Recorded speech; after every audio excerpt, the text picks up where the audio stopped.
Hi, it's Cammie with Heart and Vine Apothecary. Hello, patrons. Hello, YouTube, eventually. So I've been wanting to start this new segment. Instead of just Tarot Tuesdays, I wanted to do Wortcunning Wednesdays. So Wortcunning is the knowledge of plants and their use both medicinally and magically. And so I went on a little walk around my neighborhood.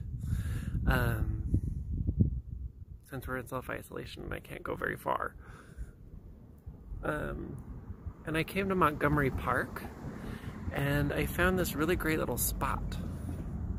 So we're sitting underneath a white mulberry tree right now that has shape-changing leaves. They're really jagged and spade-shaped when they're young, and then they get more ovate as they go. And they'll usually have notches, even in the adult leaves, like pretty deep notches.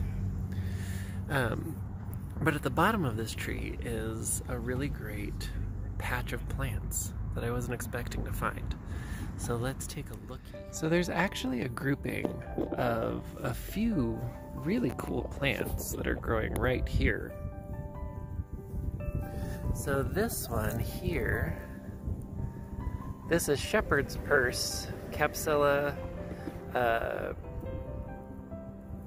Bursera pastoris. And you can see they've got these white flowers at the top, and then these little heart-shaped seed pods. My friend and I call it testicle weed because they look a little bit like upside-down scrotums. So we've got that plant, and then we've got this. This is wild Storksbill, Aerobium, or red-stemmed fillery. These stems aren't super red, but that's what it is. And it's also called pinweed because you get these really cool seed pods that look like pins.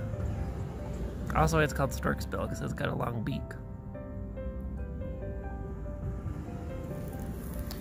Both of those plants are excellent astringents and can be used in wound healing. Shepherd's Purse has a really long history in midwifery and in childbirth practices when it comes to herbs, as does Storksbill. In Storksbill, you would really want to use the root of the plant, although I am a proponent of using the entirety of the plant.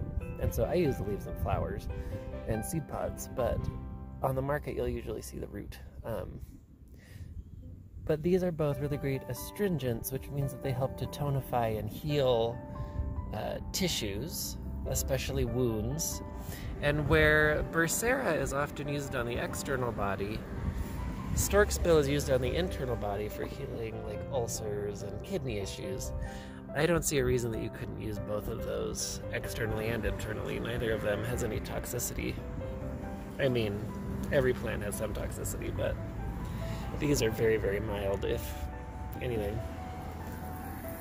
And then also over here, we've got another cool little plant. Let's see if I can find a good specimen. There it is. So this is common speedwell, or Veronica, and that is used for coughs and for respiratory disorders.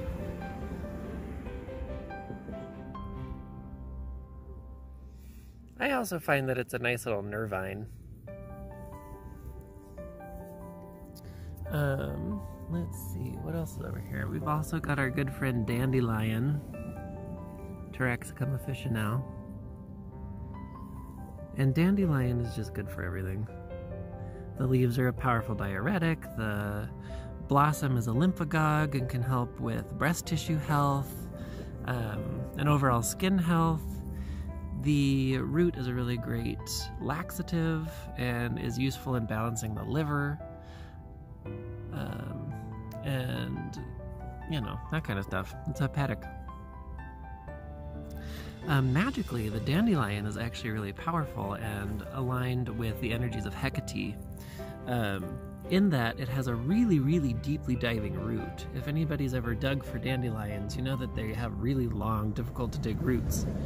And at the very top is this burst of solar energy, of this flame that sticks up. And Hecate is the goddess of torches. Or I mean, she's a torch-bearing goddess. Maybe calling her the goddess of torches is rude. Anyway, it's got this really cool psychopompic energy because it's at the top. It's very bright and shining at the top, and it dives really deep into the ground. So it's got this kind of underworld, world of men feel to it. You can line a box, like boxes that you're keeping sacred things in, with the leaves of dandelion to keep them safe. It helps to ward off energies which may be antithetical to your work and what you're trying to accomplish. So you can use dandelion as a nice protector. And the name dandelion comes from dente de leon, which means the tooth of the lion. So think of that. You're sitting on a lion to protect you. Shepherd's purse is also protective and helps to bring back lost goods. So it helps in the finding of lost things. And then the Storksbill, being called pinweed, can be used in jinx and hex work, especially if you're trying to keep someone from,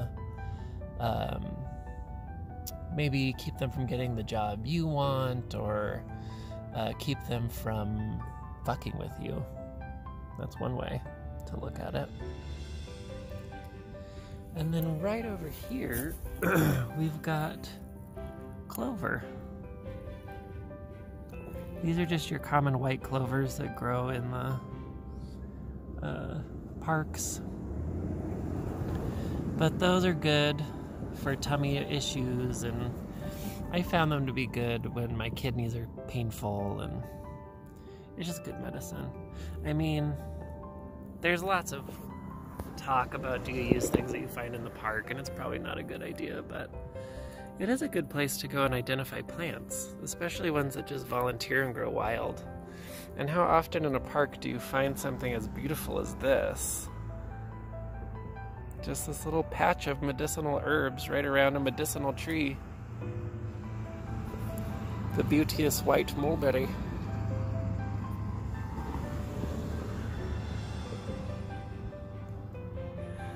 Alright, well, thank you for tuning in for this marvelous Wortcunning Wednesday, and I will catch you next Wednesday with some more plants.